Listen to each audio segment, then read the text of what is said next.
हम क्या करेंगे जाके वहाँ? आज हमारे 300 लोग मर रहे रोज। हम मीडिया से प्रार्थना करते हैं कि हम आपकी शरण में आए हैं, हम किसकी शरण में जाए?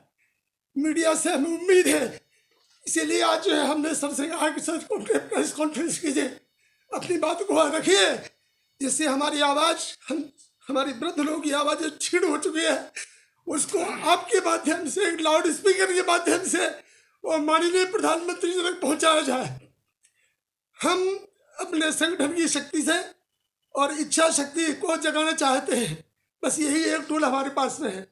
जहाँ तक कोर्ट की बात है, कोर्ट को हम लोग दिखाना चाहते हैं तर्क तथ्य और प्रमाण। ये दिखाने के लिए हमारे पास में वकील नहीं है, हमारे पास धन नहीं है, हमारे पास में समय नहीं है, लेकिन एक चीज़ हमारे पास में है, वो है पब्लिक सेंटिमेंट। उसका भी विचार कोर्ट करता है, इसलिए हम आंदोलन करके अपने पब्लिक सेंटिमेंट ये कोर्ट को भी दिखाना चाहते हैं कि इसको भी देखिए, ये हिडन है, ये लोकतंत्र है, लोगों की लोक भावना क्या है, इसको समझिए। तो आपसे प्रार्थना है कि हमारी मांगों को। राष्ट्रीय आंदोलन समिति के सदस्यों ने ईपीएस 95 पेंशन भोगियों द्वारा लंबे समय से उठाई गई मांगों में देरी का हवाला देते हुए प्रेस क्लब ऑफ इंडिया नई दिल्ली में एक प्रेस वार्ता की। शोषित और पीड़ित पेंशन भोगी ने 1 अगस्त 2022 से विरोध प्रदर्शन का आह्वान किया है, जिसमें प्रधानमंत्री और श्रम मंत्री के वादों के बावजूद देरी के खिलाफ आवाज उठाने के लिए देश भर के सैकड़ों सदस्यों ने दिल्ली में सम्मेलन किया। राष्ट्रीय आंदोलन समिति के संयोजक कमांडर अशोक राउत ने सभी शिकायतों का हवाला देते हुए श्रम एवं रोजगार मंत्री को पत्र भी लिखा। पेंशन भोगी मांग करते हैं कि न्यूनतम पेंशन को बढ़ाकर 7500 रुपए और डीए किया जाए।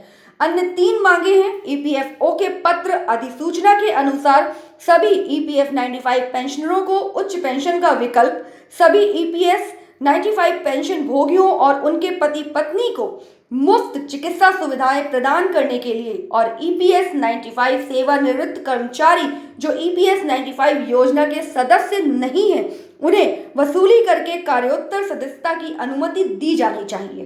ब्याज सहित योगदान और उन्हें उनके देय बकाया की अनुमति देना, अन्यथा उन्हें पेंशन के रूप में निश्चित रुपए 5000 रुपए प्रति माह प्रदान किया जाए।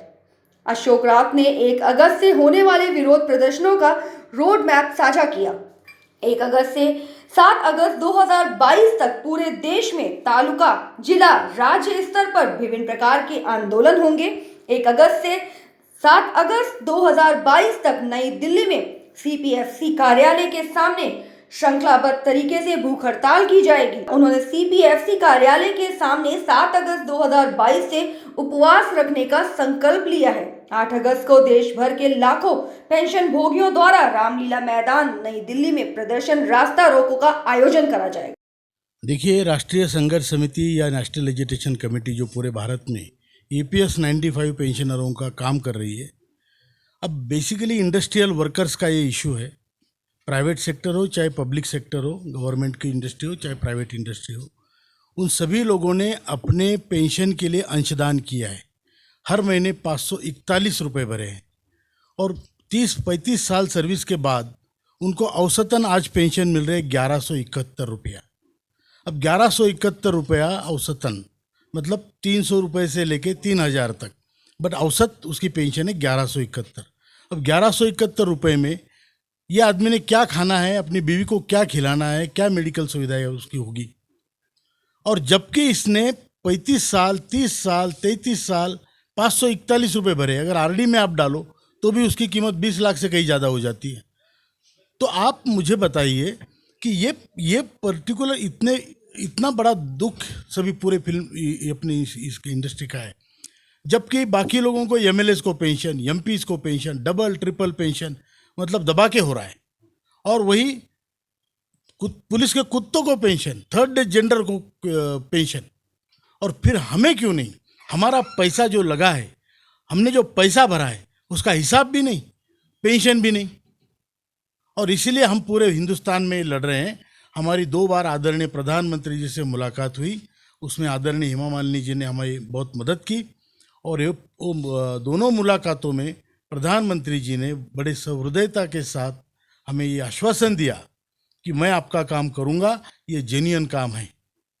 लेकिन दुर्भाग्यवश अभी तक वो हुआ नहीं है, मे बी अपनी ब्यूरोक्रेसी या whatever reasons, but it is not yet done and therefore और एवरी डे हम जल्दी क्यों हैं हमें कि ये मुद्दा ऐसा नहीं कि इसको प्रलंबित किया जा सकता है, क्योंकि हर दिन हमारे 200 से 300 लोग मर रहे हैं हर दिन। अब आगे की योजना क्या है? अभी 1 तारीख से मतलब आज से हम भिकाजी कामा प्लेस में ईपीएफओ के सामने क्रमिक अनशन करेंगे। उसके बाद 7 तारीख को हम उसको तब्दील करेंगे आमरण अनशन में, और उसके चलते पैरेलली रामलीला ग्राउंड में 8 तारीख को बहुत बड़ा सम्मेलन होगा, डेमोन्स्ट्रेशन होगा, और उसके बाद हमारा आमरण अनशन भी चलता रहेगा।